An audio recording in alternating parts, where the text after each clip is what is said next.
Welcome to the Banker Lamp. Please enjoy the video. You'll start by confirming basics, charge to a useful level, and have your iPhone unlocked. Once done, press and hold the noise control button and the digital crown together until the LED pulses. That powers the headphones. Now bring the AirPods Max close to your iPhone. Make sure Bluetooth and Wi-Fi are active so the pairing card appears. Tap Connect and follow on-screen prompts. This quick sequence gets you into the device ecosystem and lets you move to customization. You should put the cups on and adjust the telescoping arms for a snug seal.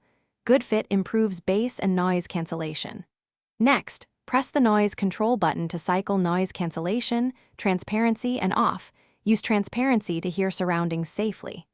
Use the digital crown for play/pause, skip tracks, and rotate for precise volume. Press and hold to trigger Siri for hands-free controls. Once you've practiced these motions, check spatial audio and head tracking in settings you're near the finish.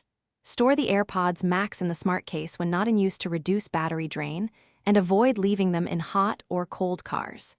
Make sure you check battery percentage in Control Center and install firmware updates automatically through the connected iPhone. If something goes wrong, reset by holding the noise control button and digital crown for about 15 seconds until the LED flashes amber then white. Then repair. That reset fixes most connectivity issues quickly.